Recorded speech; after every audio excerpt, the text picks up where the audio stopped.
Hey, and welcome to the Weed Out, where we weed out the nonsense and talk about the ghouls in our backyard.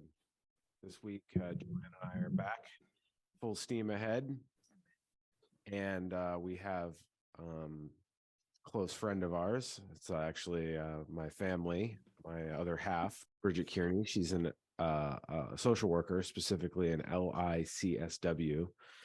She'll tell you a little bit more about that, and just wanted to bring another perspective of working class people, as always. And why not go with somebody that I know pretty well and trust and know their character. So when they're speaking about these kinds of things, you listen. And it's important to platform people that are out there doing the work, and especially people that are very aware of the flaws in the system that they work in.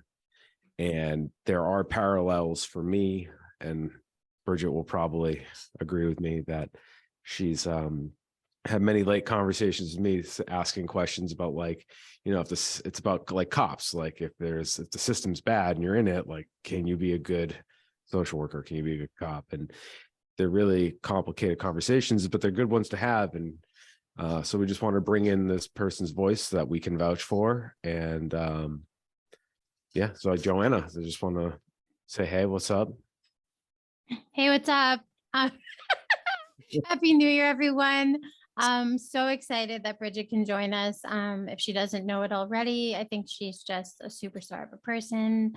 And I don't think people understand what it's like working with people in the community when they're dealing with some, really challenging things. The police will say they do, but I think with all its flaws, social workers definitely know a little bit more about how to potentially be caring for the community. And I'm so thankful for people like Bridget who can reflect on the systems that we have that we're in. And I'm just so excited to get to hear about more about your background and what you do every day, even though I know some. And thank you for being here with us. Yeah, absolutely. I'm excited. I'm like a real dork about social work, so I'm excited to geek out with y'all. That's good because we're both dorks and geeks. I feel like. Perfect place to be.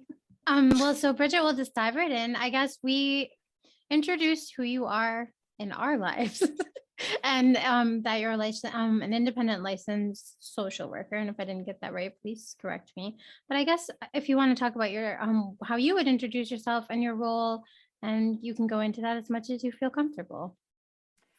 So I am Spencer's wife, partner. I've noticed I've been mentioned a couple times now by name on this pod, and Joanna's dear friend, and I'm really excited to be here, like I said. So I am an LICSW, licensed independent clinical social worker. So I can talk about this maybe at a later point, but that just means that I have been practicing for a certain amount of time and hours. So when you get out of school, you need a master's degree, and then you can pass your first board test and you become an LCSW, licensed clinical social worker. And then you have to practice for another 2 years. And then you can sit for an independent exam, which means that I can practice independently without supervision. The state of Massachusetts trusts me with that responsibility. So I could do with that, I could be an independent therapist and have my own practice, essentially, is why people get that certification. And I can also supervise LCSW or graduate, students. So currently I work as a medical social worker. I work with Coley Dickinson's primary care practices, and I support the patients there. The practice will refer, or the insurance will refer patients that are experiencing, high need psychosocial issues. They're high utilizers of the system. They're going to the ER all the time. They're costing the system money. And often that, as I think is repeated in a lot of areas of society, that usually means that they have a lot of needs that impact their physical health. And if we can get them some resources, they can often stabilize. So it ends up saving the system a lot of money to hire social workers and nurses that follow patients and check up on them, remind them about appointments, get them connected to housing, get them connected to financial supports, mental health care, all that kind of stuff. And it helps, stabilize their medical conditions. And then I'm also a therapist. I have about 20 to 25 clients, depending on their motivation. And I see those folks right here in this room. So. Awesome. And I guess like social work can be a large encompassing term. So that helps me understand like what your background in social work like does, but I've met other people. So there's like case management or like different things that I've seen as I've gone through my degrees and like therapy and all of those things. So I guess like it's such a broad, I just like a broad field. Can you like kind of explain to people a little bit more like how the multi-natured roles of social workers within society and like what other places we would see social workers, I guess? Yeah, for sure. So I think when most people think of social worker, they think of the Department of Children and Families. So that would be Child Protective Services, which, we can talk about as like, the more like carceral kind of brand of social work, the more like police adjacent brand of social work. Not that it's not a complicated issue, but that's, I think, what most people think. And then there's also, case management generally is what a lot of people do. It's what I would classify as like my day job is, supportive case management. You could find social workers kind of anywhere, certainly in like primary care practices, hospitals, schools, nursing facilities, libraries, kind of anywhere. A lot of towns will employ a social worker. Certainly like the senior center always has one. So really anywhere that you might find a population in need of service. And I mean, like the profession itself came about because a rich white woman in the 1800s decided there's this huge gap in need in Chicago. There's all these immigrants coming in and nobody is serving them. And this was before like the social support programs existed. So she was like, hey, I see people that need something. I have resources. So she created this place called Hull House. And it's what we learned about in school as like the birth of social work, Jane Addams. And it was a rooming house for immigrants, for people that were houseless, for, poor folks to come. And it was like a hub for resources. So she kind of really pioneered like the social services. This is how I learned it. There might be people that can fact check me, but this is how I learned it. So yeah, and actually Hull House still stands, which is kind of cool. But it's sort of like the fact that it started there is fascinating to me because there's really a through line of rich white women, not discounting myself here, that are able to pay for a program, for a master's program, and then kind of like go out into the world to like help the needy. And most social workers you'll find are incredibly passionate about like the mission, right? Incredibly passionate about helping people and like, improving people's lives. And that's part of our code of ethics is service. So that's wonderful. And it's why I do it, but it's also kind of like a con because we are often like paid so little that we could qualify for the services that we're giving our clients. And yet we're like supposed to be held apart from them. And it's sort of expected like, well, you would do this for free, right? Like you're so giving, you'd want to do this for free. And I think it creates just a really problematic narrative that really serves capitalism, right? Like, and oh my gosh, the nonprofit industry generally is like a whole other conversation. When I came out of school with a master's in clinical psych and wanted to practice, the amount of money that I was initially offered was so low and so hard to live on. And I feel like it's such an important, like if there is such a need for clinicians in our society and in many roles, that I was kind of shocked by that. And so now, like, just going back to like carceral things in the police, when you look at those budgets and those things, rather than like teachers or social workers or any clinicians anywhere, I even think back to domestic violence shelters, and those workers, may not be social workers necessarily, but they're still doing something. And you're right, 100%. it's a taxing job where like your own needs definitely need to be met, I think, to be able to be of service to others. So and I think it's a good to point out that not everyone's able to just serve the community without having their own needs met either. Like, well, and I think like it's a lot to expect of people. And it becomes a real barrier for the field to diversify. So like Smith went through this locally a few years back. Like, so I went to Simmons College in Boston, and we still had our own issues with diversity, but there was more options. Like there was a part-time program, there was an online program. Smith was like uniquely positioned as this really rigorous program that did a lot of social justice work, but because it was full-time, you had to like basically have a full-time internship. Like you kind of can't work for pay, and the internships are free, which that's again a whole other conversation. But so they were having a real issue like recruiting a diverse student body, and it's just like a fact, you won't get diversity of race, ethnicity, age, class if there's these barriers in place where you're telling me I have to work for 6 months for free, 32 hours a week, which I did. But I was kind of one of the few students that was working on top of that, because I don't, people came for money, that's just what it is. Right. And I felt like our school tried to, introduce that topic in classes. And, the whole point of the program is to talk about the person within the system and how the system impacts upon the individual. But there was still like, a lot of people that I wonder about being out in the world and interacting with a diverse group of populations. Because I just think that, I think the field itself has a lot to reckon with in terms of like who they expect to be the population of people that are doing this job. You know what I'm saying?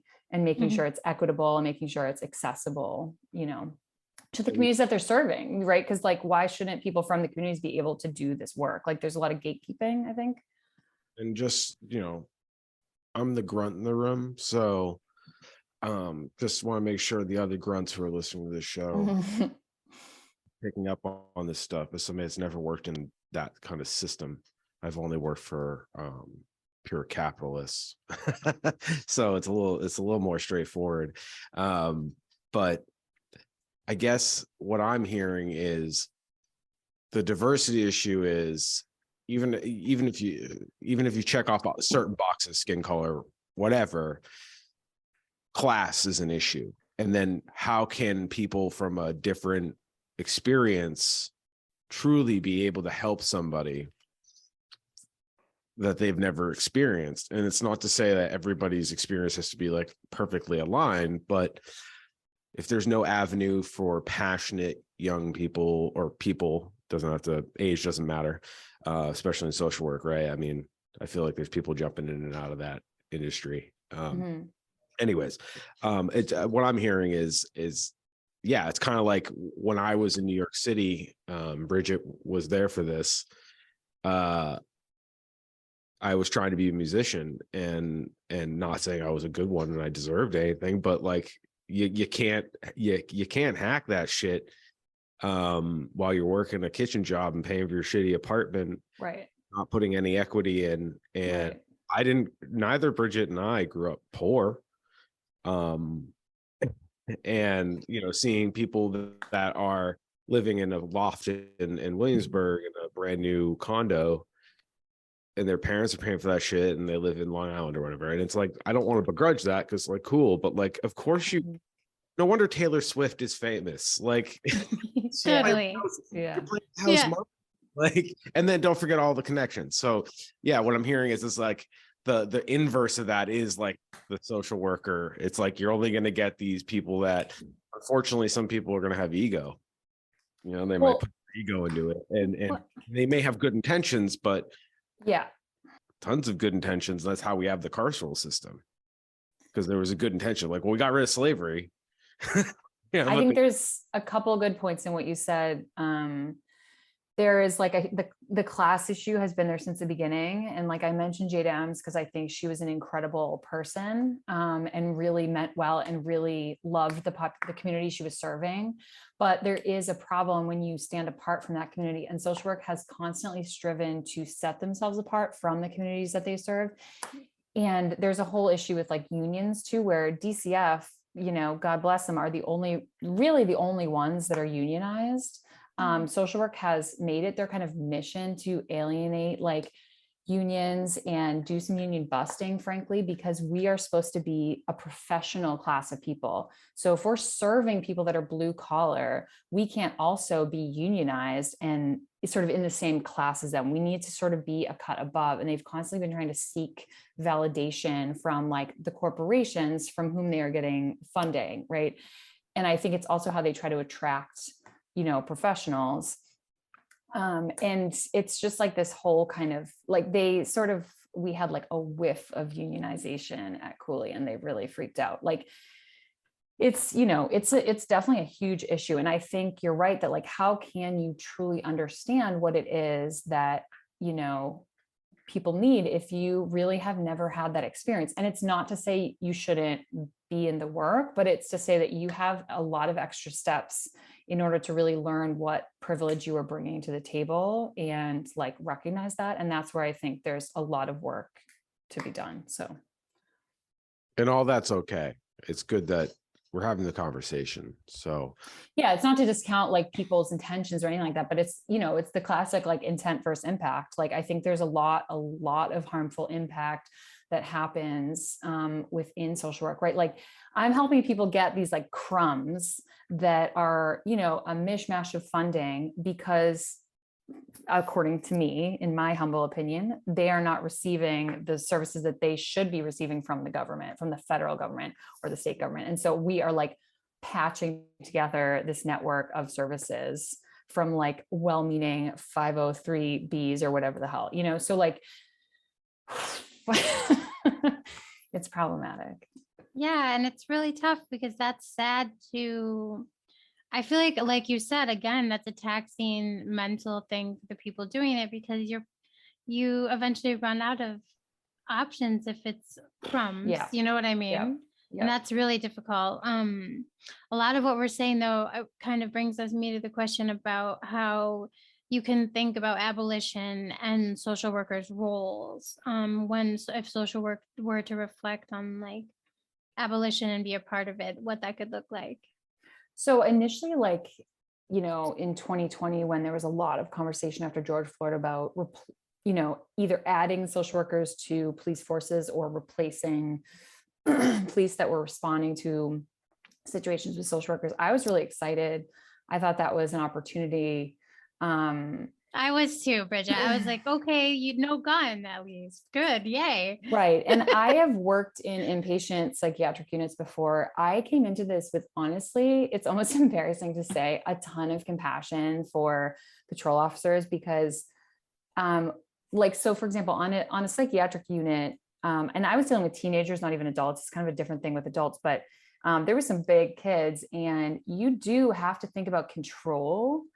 Or at least that's the context I always thought of it in, because if I was supervising a shift and I had, 15 kids, if they get sort of out of control, quote unquote, like there's going to be an issue and it's going to be unsafe. And so sometimes we made decisions based on needing control versus needing the child to have a good outcome. And that's when it was always the worst kind of thing, like, because we would have to do holds and things like that. And it was always the most traumatic when I made the decision, like, I'm losing control and I need to regain control. So I would put them in a prone hold, for example, which is an incredibly traumatic thing for any person to go through.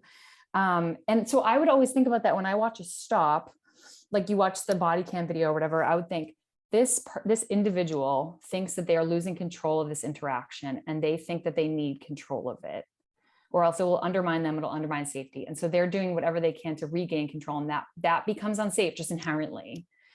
And again, like there's so many offshoots I could go into. It's a whole other conversation about whether inpatient psychiatric care should even be a thing, because it is incredibly carceral. And, there's a lot of evidence to suggest it's not helpful clinically, but for lack of other options, it exists. Same with the police currently. And for safety reasons, I do understand, like thinking Right. like about not even 100%. It's sometimes also like the child's safety may be the thing So, you're thinking of potentially. Right. And so like involuntary psychiatric commitment only happens when there's a direct threat of harm to self or others. Talking about like carceral social work, in my mind, it is about like that kind of psychiatric care and about child protective services. And in both cases, it's super challenging because I know a ton of really incredible, passionate, wonderful social workers and clinicians that do this work and do it for the right reasons and really care, right? But the system kind of forces you into a mode where you are surveilling and you are seeking control, and it's really hard. And I think there's a lot of like rumors and kind of things. I hear people saying things like on the internet about DCF that I'm like, that's just not true. I mean, maybe it's just not true about Massachusetts. Like, you're not pulling a kid from their home because their parent like can't afford things like that. That's not happening. But you know, every state is different. All that to say, I think social workers can be helpful within these systems to reduce harm.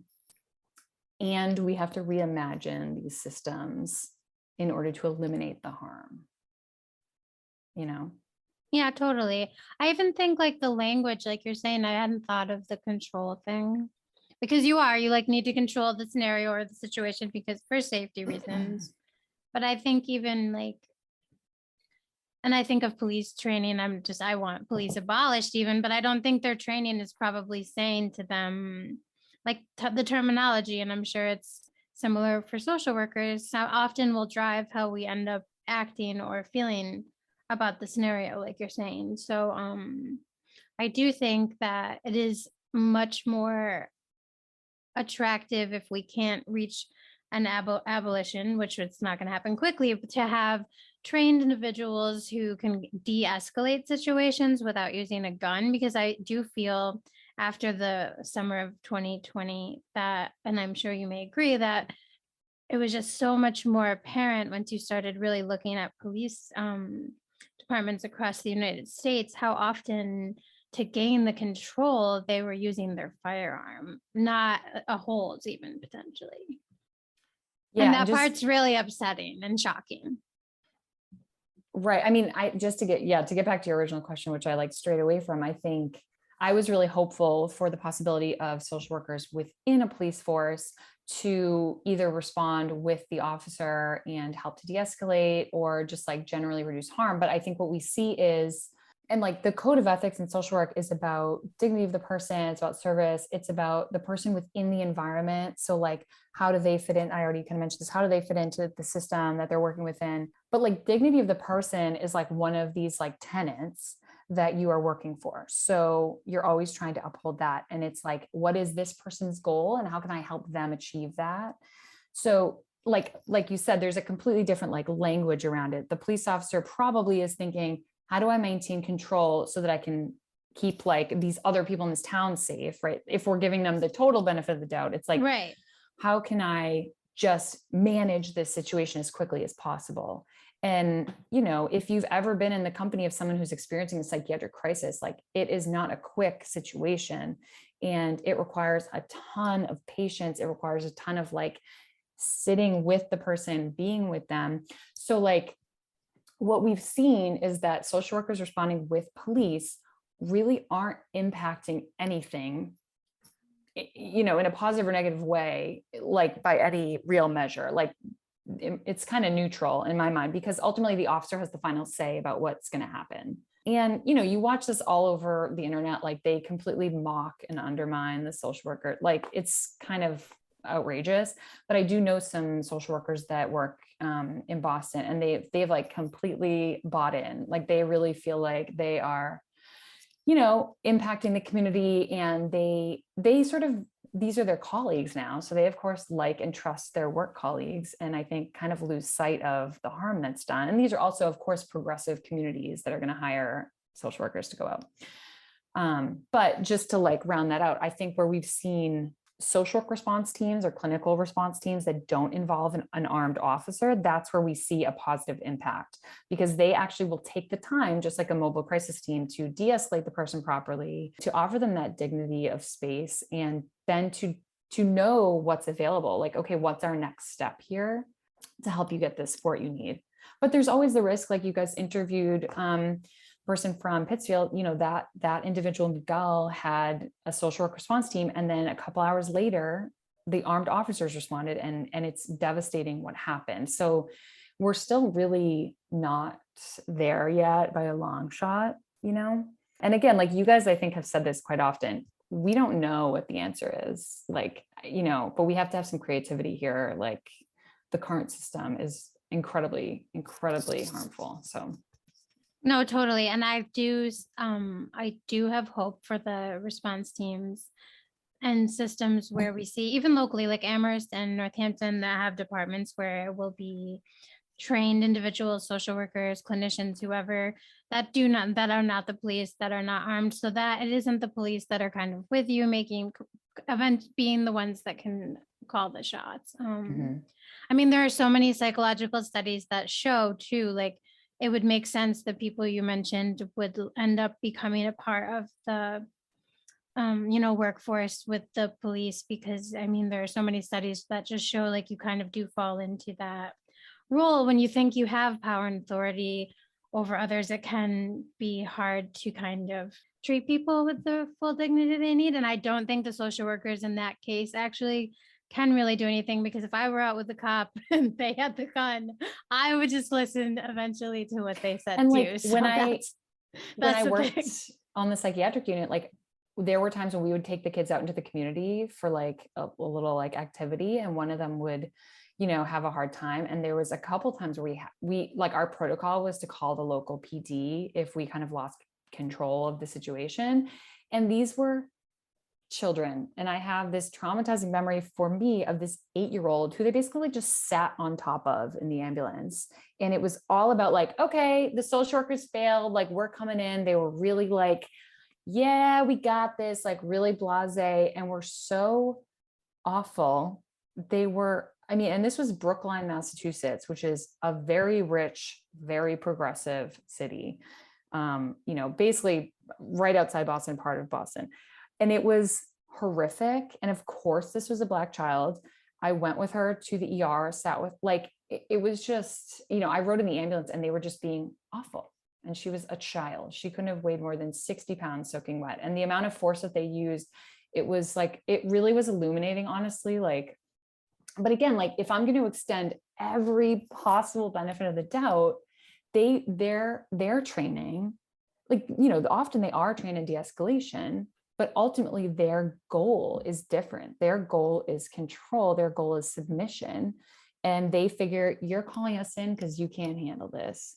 So we're going to do what we do. And I've met tons of like, you know, a lot of really like lovely individual officers like doing this work. Like I've had to section people and I've had good experiences too, but like when it goes bad, it goes really, really fucking bad. And it's just not worth it. Like it's not worth it for the, you know, 10 nice guys that do it. You know what I mean? Exactly. And we see it all over the country and every state. And I think more and more people are sharing that the statistics that the cops can't control, the cops can't control themselves once they think they've lost control, I think And is I the think problem.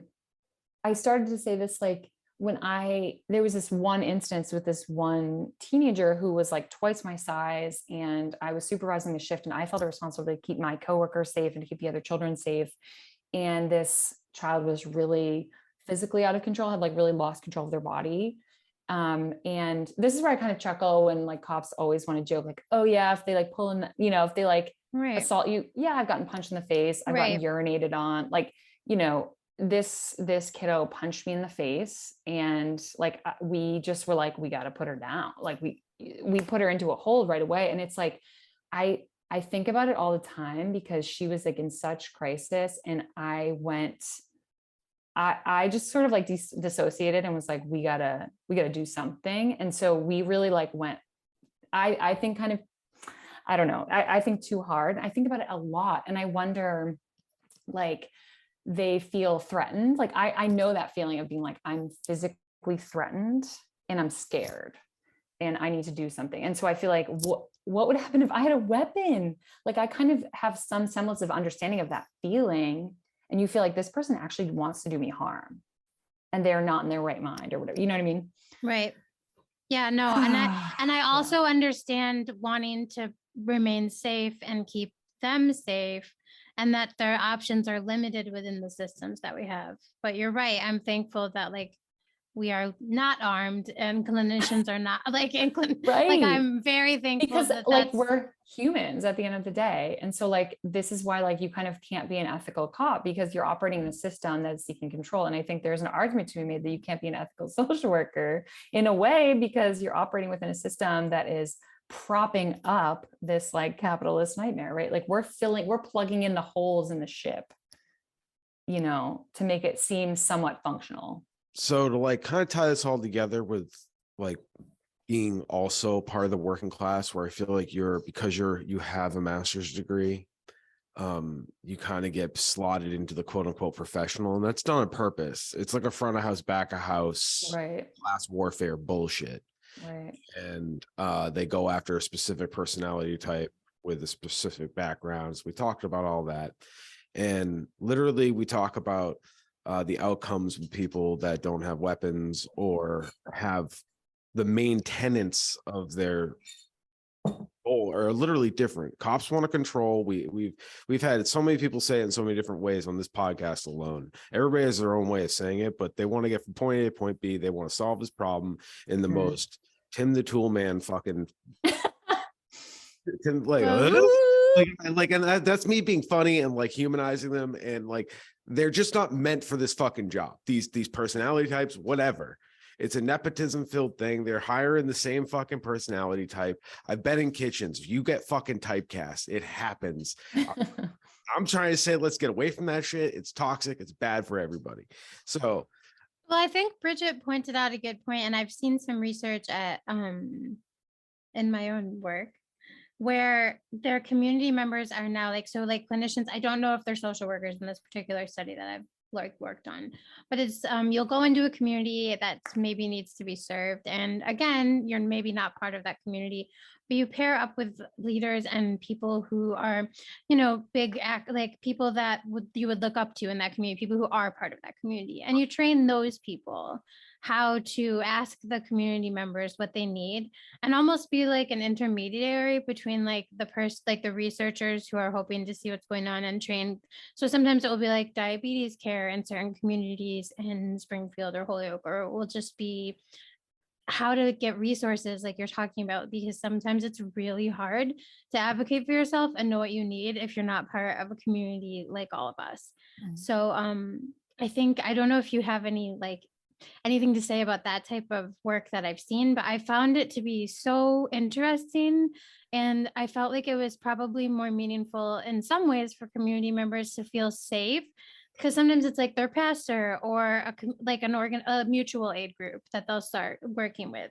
And I found that to be a really nice, there's like a push in our own in universities for research that where you embed like community and helping communities. If you're going to actually use them as study participants, ethically, we've like come to this place where like you need to actually give the community like something to take away from and kind of pair with them, not just utilize them as participants.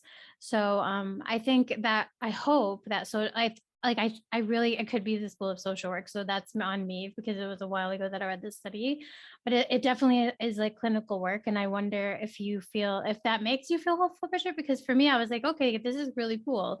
I hope I see more of this. Yeah, I mean, it's happening a lot in the substance abuse community, like substance use disorder, you know, there's a lot of different like modes of treatment. And there's a lot of like recovery coach positions listed. And this goes back to kind of what I was talking about, where social work really wanted to professionalize the field and sought all of these sort of like barriers to entry in order to prevent just anyone from calling themselves a social worker, which I feel kind of torn about, because in one way, like I worked really hard for my degree. Like I know a lot about what I do, and I don't want like some Yahoo calling themselves a social worker, but no, I completely agree. And thank you for getting your degree and all of that. But on the other hand, it's kind of fake news in a way, like, because there's a lot of good that community members can do with mutual aid. That's the exact same thing, right? So there's a lot more positions opening for, they're looking like, for example, in that specific field for people that are in their own sobriety journey that can counsel other people in that. And that is 20 times more valuable than me saying the same exact thing to them. And there's things that I would never know to say, right? So that's hugely important. And like support groups serve this function. You know, a lot of times I'll recommend a support group over individual therapy because and this is where we can get back to like the capitalist nightmare, because like as a social worker doing therapy, you will very often hear me say like, yes, you're depressed. You might have a diagnosis of depression, but also like, here are the systemic forces that are working upon that depression. It doesn't happen in a vacuum. And this is where I chose social work over counseling, over, you know, psychology, because it was so clear to me, like how that worked together. And that so like part of the social work code of ethics is you need to be always working on the system to improve it for your clients. If you're not doing that all the time, you are not upholding the code of ethics. So like you need to be doing advocacy, you like legislative work, like policy work, like that's part of what we do as a profession, is try to make things better upstream for people. So all that to say, yes, it's like starting to happen. And I think it's like sort of gray area because there are some people that are a bit touchy about it because it sort of threatens the professionalization of the field, you know, so. Like policing or any other system in America, it's steeped in white supremacy. 100%. But the one thing about the social work aspect where you, like, at least there's a literal tenant to like fix right part of your ongoing journey. Everybody, I mean, having conversations about it doesn't have to be all formal. Like you brought up like very formal, recognizable things, but even having this communication with your friends within your social work group friend, you know, and then also out and about with normies that are just, you know, they do their job, they're accountants or this, they're that. Like, you know, we don't all have to know everything. And social work, probably it's still a system built by white supremacy, unfortunately. Yeah. And it's just, we just got to look at the system. We got to address the system, call out what it is. And, you know, the end goal is do no harm. But where I was thinking about, like, think about the approach of somebody coming up, well, like you said, take the time, be patient, versus guys rolling around in souped up SUVs, armored, you know, with semi-automatic in the trunk. And they show this stuff off on cops. They show it off to WWLP and Mass Live, and it's a flex. And they drive around their like stealth vehicles, and it's like, and then they clank up your front steps while you're having a mental breakdown because your wife left you because you spent all your money on crypto. And very specific situation. Like, dude, how many people, like in 2008, it was the housing crisis, you know, like now the crypto fallout's going to be crazy. I mean, it is in certain communities, and they were being called out like 2 years ago. Hey, regardless, how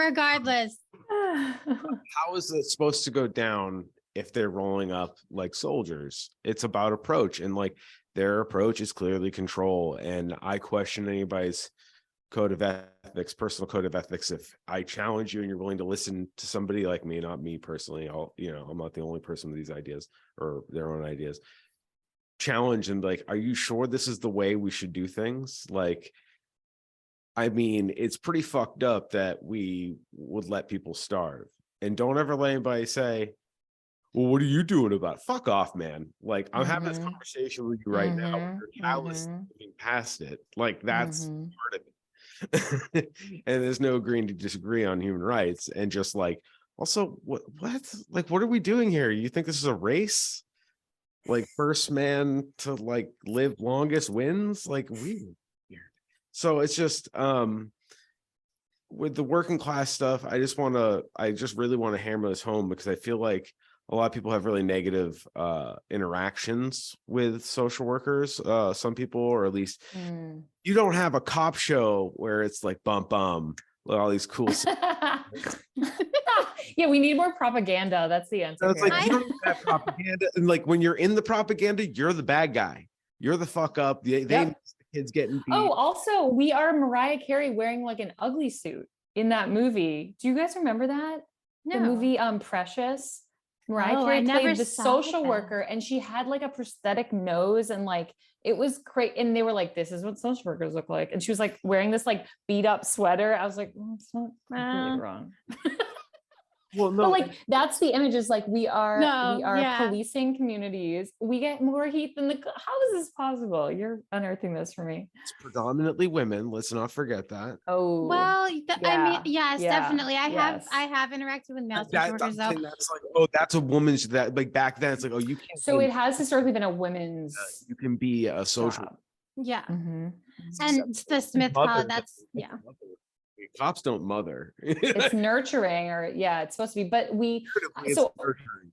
I have been, I've introduced myself like in first sessions as a therapist, and clients have really negative reactions to like finding out that I'm a social worker, because they've had like horrible interactions with the child protective system. And I have to explain like, well, it's technically the same thing, but not really. And here's why. And like, that's so like hard to hear for me. You know what I mean? It's like, No, such a shame. that is really hard. I will say though, like, but I think the working class may actually have a good amount of interactions with social workers because of child protective services, hospice care, when you're in the hospital, and just case management. Like you said, in the schools, if you have an issue with your kids, you may have a social worker come. But you probably have a mandated reporter like myself who has True. to report to the state if they feel like there's a threat of harm to whoever, someone over 60, someone with a disability, or a child. And like, I could face time if I don't report a situation that is dangerous. You don't have to. Yeah. What's that? I was being tongue in cheek, but you don't have qualified immunity like the cops do? Unfortunately not. To Isn't get you that sad? maybe they'll give you qualified immunity. I know. State I has know. no problem explaining away a death. It's like the end of Burn After Reading. It's like, that guy is dead. He's dead. I mean, and not to be flippant, but like there have been many deaths of children under DCF care. And what they do is the same thing as what they do with the police. They throw money at the problem and it doesn't fix anything. And again, it's not to discredit the extremely hard work of the social workers in that organization, but it's just not fixing the problem. We have to be honest about the fact that like, it doesn't matter how much money they're throwing at it, it doesn't solve the core issue, right? Like, And how people end up in the system is exactly as arbitrary as the policing to prison pipeline, school to pipeline. It's like, really, it's like, it does come down to your class, comes down to your race. Right. And the numbers bear that out. Like, people can fact check us, but oh no, I mean, I guess what I'm asking is, since you're on a platform where we are all about the working class aspect, like what's your pitch to the people out there that like have like that you think you can convince that they won't chuckle at a social work stereotype next time they're watching a rom-com? You know what I mean? Like, does that make sense? That question makes sense? You don't have a pitch like, hey, like we're people too. Like, what's your pitch for my profession and community policing for social work? Like, what's your meaning, like why we should replace cops?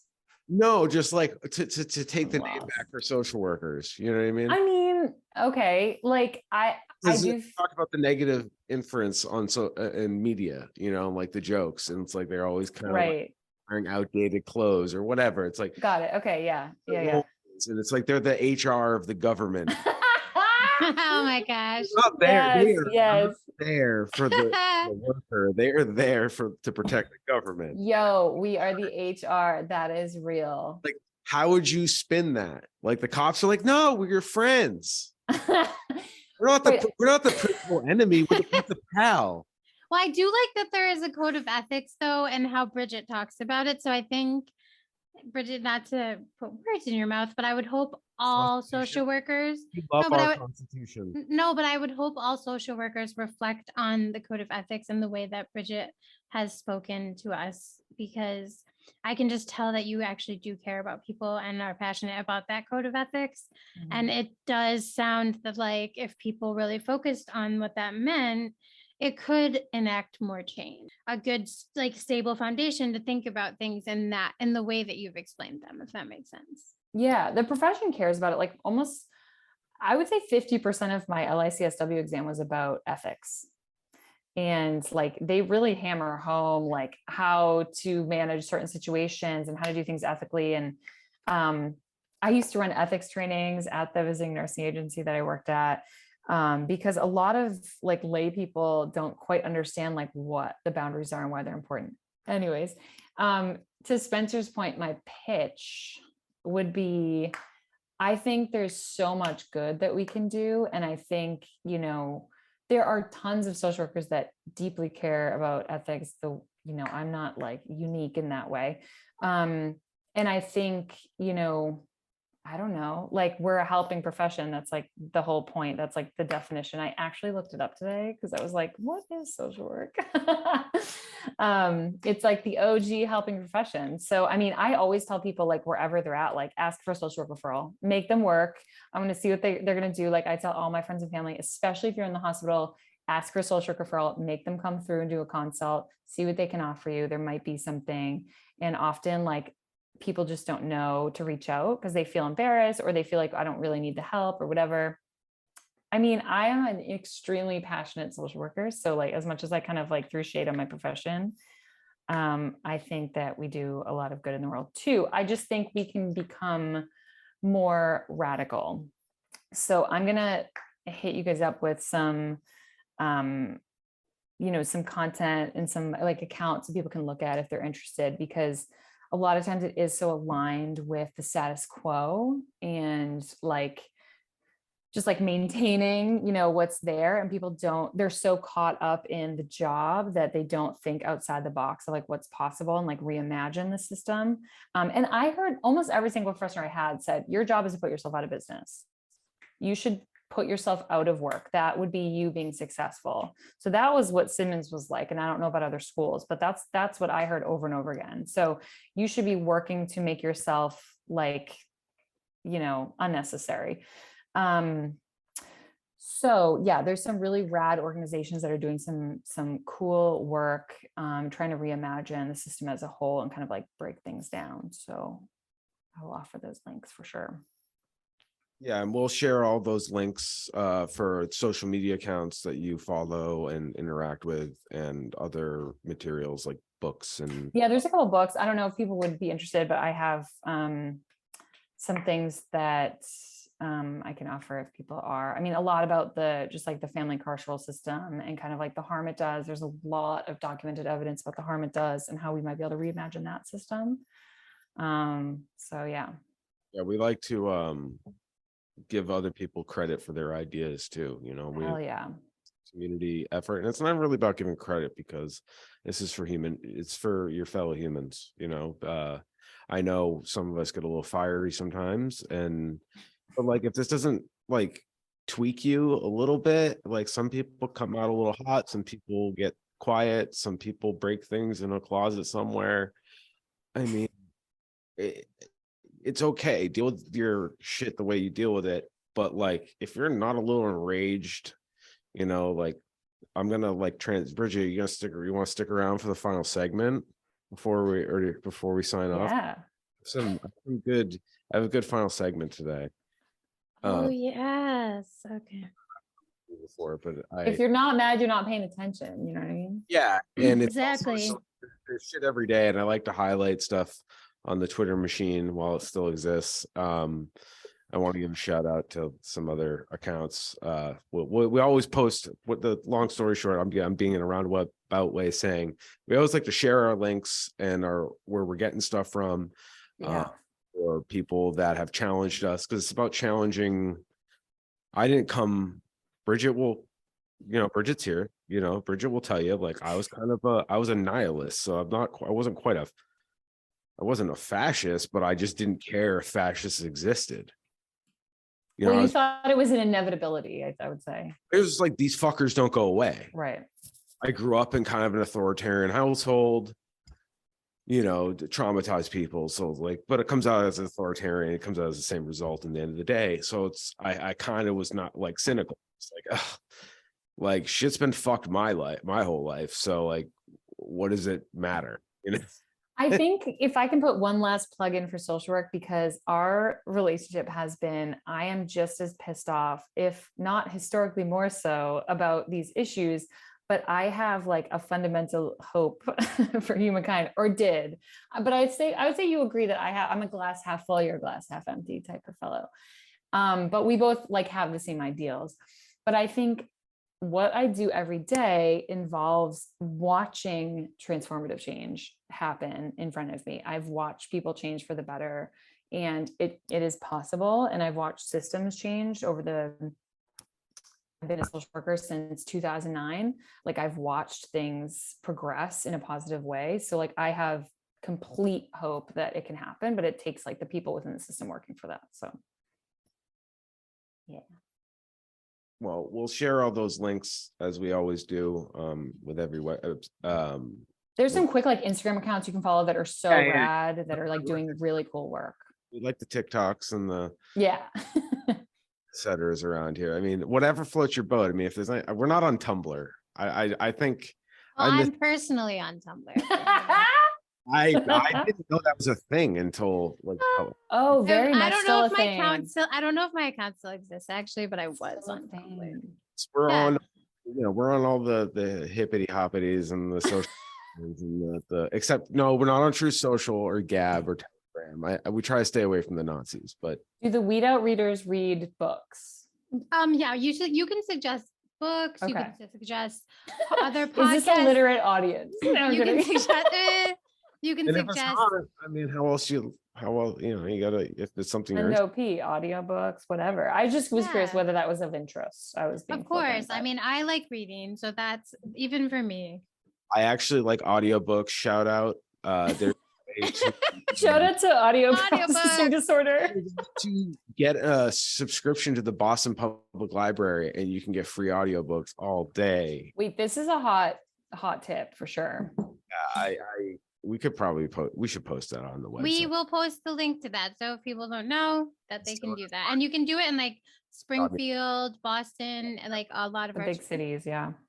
But yeah, it's a good time, man. The books are on tape, or especially if you drive or you walk a lot or whatever you do. Yeah, for sure. Anyway, so that's we always like to share the links, and please visit the website and follow us on social media, whatever works for you. We try to be everywhere and nowhere all at the same time. So I guess, Bridget, thank you so much for taking the time to contribute, and look forward to doing more discussions in the future. Hell yeah. Thank you guys. Yeah, thank you so much. Yeah. Take Really care. appreciate it. Before we go, I tease the Oh yeah. Do I get to stay around for the segment? You are All right, so I'm welcome gonna to sit quiet. stay. I'm gonna sit quiet and listen. Okay, well, no, you can participate. It can be a free for all. I have my thoughts. So it's the ghoulery tomfoolery, it's wow. Like this is where you get your nominations for the annual Weed Out Malarkey Awards. And the reason I want to call it the Malarkey Awards, this is actually like, it's very important as a white man to make fun of yourself. I feel like it helps the other communities that are kind of like, fuck these white dudes. And because I agree, fuck us. So like, make fun of yourself a little bit, that's how you like soften the thing. So malarkey is a very like white American vernacular English, malarkey, tomfoolery, ghoulery, that's my word. But anyways, this kind of stuff, it's really a bummer. There's a local and a national tie-in. Joanne and I were talking about this last week. So it just goes to show you, like we talked earlier about Bridget, the stereotype in her field, it's like, drab, whatever, a nuisance, government HR. But all every show is about the authority, the cops, the fixing the issue, usually breaking the rules, but it's cool. because they're getting the job done. John McClane. And in Chicago, one of the most, Chicago's been literally under reform since 1960, since John Daley, or Mayor Daley, the famous mayor. So that town, we always, the right wing loves to always point to Chicago being a mess. And they always like to talk about black on black crime, which we all know is a racist dog whistle. But they have an officer who was assigned desk duty almost 2 years ago because he participated in the January 6th insurrection. And after review and being on desk duty, they didn't fire him. He's good to go. He's back, baby. Dude literally tried to overthrow. It was part of a mob. He broke like his oath. Doesn't matter. Doesn't matter. No outrage from the national media. Nothing. Nothing. Absolutely fucking nothing. And then down in Holyoke, there was a really unfortunate incident. And this is what happens in depressed neighborhoods. There was a gun violence issue at the Unicorn Inn, Bridget, is that what it's called? And it's like a working class, it's in the flats. It's you know, it's not the nice end of town, whatever you want to call it. And unfortunately, there was a violent incident between two civilians. And I'm going to keep the details simple because to me, it's not really about the story. It's about how this is about two private citizens and versus how the federal government is treated. The police are treated by the media. So the police, no question, no problem. Like this guy in Chicago, he gets to keep his job, whatever. And he like very clearly was a part of the riot. Like the fact that WWLP and Mass Live take a press release from the Holyoke police identifying a black man and just running it on the front page of their website, suspected shooter. So in a predominantly not white area, you just identify, like any Yahoo could take it upon themselves. They could identify the wrong person. Cops roll up, somebody's dead. So it's not victim based, you know, are we sure it's this person before you put them on blast? And like, there's all these trickle down effects that could happen and maybe they'll find the guy. But the other thing that's playing into this is that nobody in the neighborhood's talking to the police. And I'm sure people would have information if they trusted the police or they trusted that the system would work and they don't want to destroy their neighborhood anymore. And it was probably something, and it doesn't excuse the behavior, it doesn't excuse the crime. It's the system. It's like this cop in Chicago, no problem. He's going to keep his pension. Dude literally tried, wittingly or unwittingly, was part of an attempt to overthrow the United States government, which I thought was the most like ridiculous crime you can do. Treason, right? So I just don't understand how the focus is on you know, regular average 30-something-year-old black person, dark-skinned person, is this vigilante out in the street. He's a danger. It's like, no, there was an altercation between two people. This doesn't justify the press release. Why is the media running with it and plastering this guy, this individual? Yes, is accused of a violent crime. This, and they even say suspected. I mean, that's suspicious.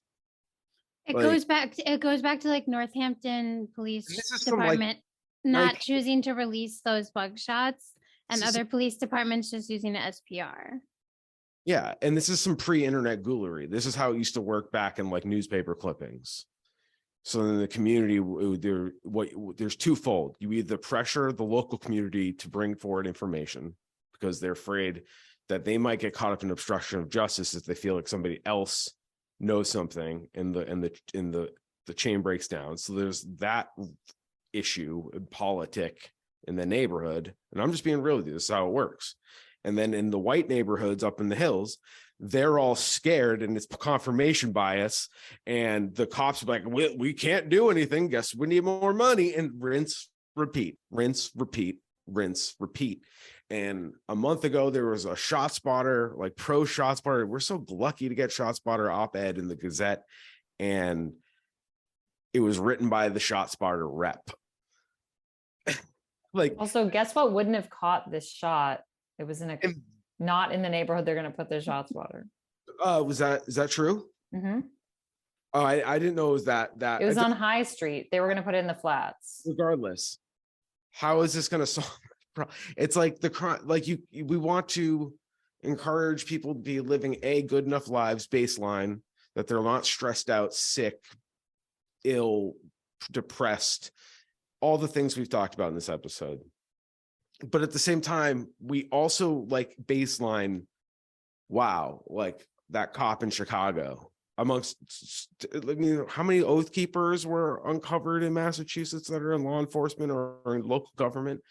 A good amount. But if Chicago's been under reform for 60 years, that's like a really good case study of like reform just being a complete failure. Reform.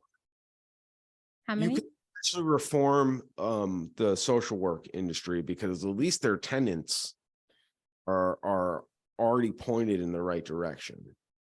You just need to deal with the fact that it's not intersectional, which is most of our problem. Like, we can be a good person but not understand intersectionality, and you could be a good person straight on, but you might not be able to see how everything's playing together. So like, the social work's halfway there, whereas cops are just like, they're like, nope, that is wrong. We don't do the thing that keeps people alive. We're either going to bleed you down in the cage over time, or we're going to kill you in the street. Well, yeah, I mean, it's punitive inherently, right? Anybody that gets in our way, they go bye-bye. But what's interesting is like, sorry to like hijack your section here, but No, please. This is Ghoulery and Talk. What- That's really the segment. Think about that, and I would love to hear both of your thoughts, because I feel like I'm taking crazy pills. So it's just like, I like the juxtaposition of those two incidents in a way, because yeah, it's such like different aspects of resources, just from my capitalist. Right. I'm looking at the fucking budget line at work. Like, this makes no sense. Allocation of resources by a company, by the even if you're looking at resources as like security and safety, like this doesn't. What? That guy's more fucking dangerous. Like, what are we talking about? He has a badge and a gun, and you gave it back to him after he broke an oath. Like, wittingly or unwittingly, he's a cop. He should be held to a higher standard. It makes no fucking sense. So I'm like the Facebook ambassador of the household, because Spencer is not on Facebook, and God bless him, because it's a cesspool. But I'm always like reporting to him what the Hello Holyoke Facebook group is doing. And overwhelmingly, people want more policing, and they want ShotSpotter, and they want this person brought to justice. And it is bloodthirsty on there. And I understand. I think if you either live in a community that experiences a lot of crime, or haven't thought critically about the system, like I think I completely understand that take. So I saw a lot of people after the Unicorn Inn shooting talking about like, get this dude, like whatever. And people, the public expects to see them on the news. That is a common practice for them to say, this is the suspect. Should it be? Absolutely. Like, that's outrageous. Like, you are innocent until proven guilty. It's outrageous that they're splashing your face across the news, but people expect it. It's a scare tactic. Oh, 100%. Oh, it is. Absolutely. Absolutely. And But it's also like, do your damn jobs. You're the one we're giving money to find this fool. Why do we got to do it for you? Are you kidding me? But I Well, do understand too, wanting to be safe in my community. Right. So if that's if that's the only way that you Right. know of being safe, right, then like the police are doing a good job with PR, because they're keeping you afraid. They're keeping you, and like a shooting is actually unsafe. Right. So, yeah. And like I was planning to like meet up with my friend at that bar, and this week, it's a bar that a ton of people go to. It's like not like known as an unsafe place or whatever. So, and like, I think it's clear that it's a scare tactic, but what I just want to give the insight that they probably feel like they're responding to the public who is like demanding a response or whatever. But again, that's just because that's the pattern that we're all in as a community. You know what I mean? An ethical cop would be trying to put himself out of business. He's 100%. Exactly. We also can't prevent, like, we have a gun culture, guys. End of story. Like, Yep. like, I'm not saying everybody has a gun either. I'm just saying we need to address the fact that we like guns. And police can't possibly prevent gun crime because of And how many then guns are in also, this country. It's just a way to target Black people. It just is. Like, 100%. it's statistically proven. Even if they're legal, then it's a reason to shoot them because they fear for their life. And they do this to poor white people too. 100%. More bodies, but at a lower rate. Like, regardless, this is how they genderfy. This is how they extinguish people, extinguish voices, and it's really insidious. And I just want to point this out. This isn't by mistake. I have a nickname for the PR team over at Holyoke PD because, listen, he's the GoBot Joseph Goebbels. That's what he is. He's like, it's knockoff, low time, cheap shot, and it's like 1980s newspaper clippings. That's how they operate still, and it fucking works. It does work. I mean, we've heard from community members. Bridget's reading it in the Facebook groups. People are demanding it, in fact. So it's like, it's a reciprocal relationship at this point. I mean, but it's like, you do, like, to your point, you have to be a responsible leader and tell people what they should want versus what they're expecting because of past precedent. You know what I mean? Yo, you can't keep selling me the same pile of shit. It's actually amazing that people will accept the same pile of shit after this many years of worse shit every year. It's like, it is honestly shocking to me that I like it. I look at you like you're a damn insane person when you say abolish the police. They Truly. definitely do. And that's why, like, I'm thankful. Like, I hope that people hearing from you, Bridget, makes them feel like, if they're isolated after these last 3 years of a pandemic, if they are dealing with all of the things that the system puts upon them, that they would reach out to potentially a social worker or a clinician or someone for help. Because, you know, it doesn't necessarily mean that it's not necessarily just child protective services. I mean, these people are going to try to help you.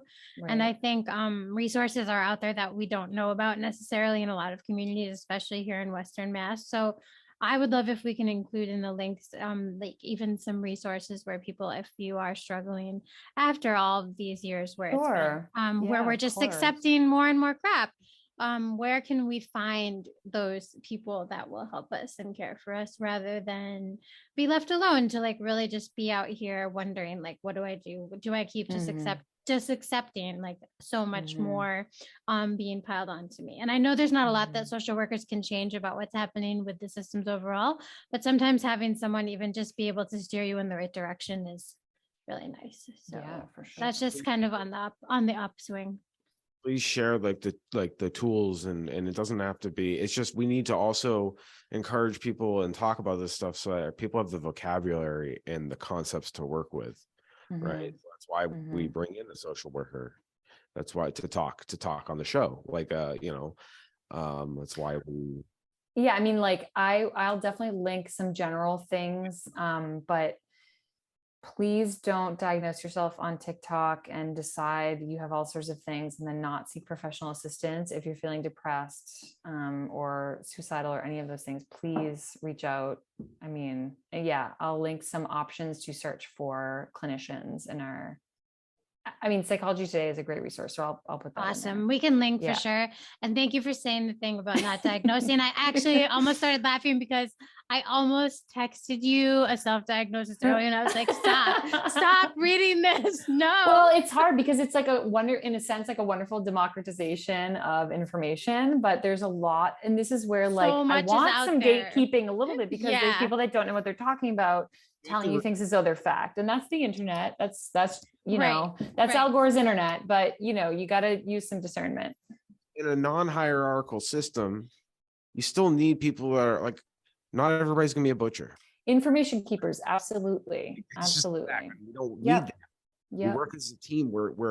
We are a collective. Humans are social creatures. That's why you can't fall for the eco-fascist argument of humans are inherently greedy. Totally individualistic. Right.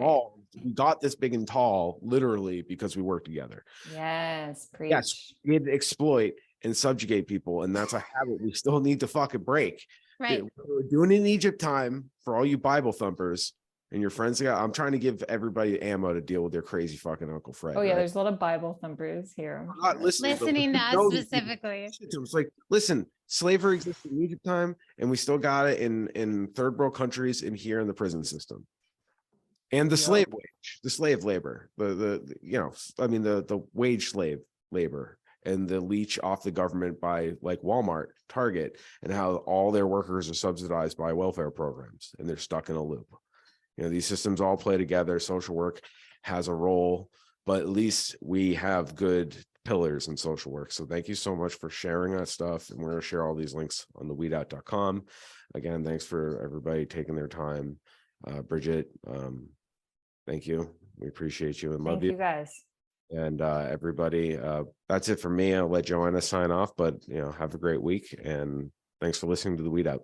Take care.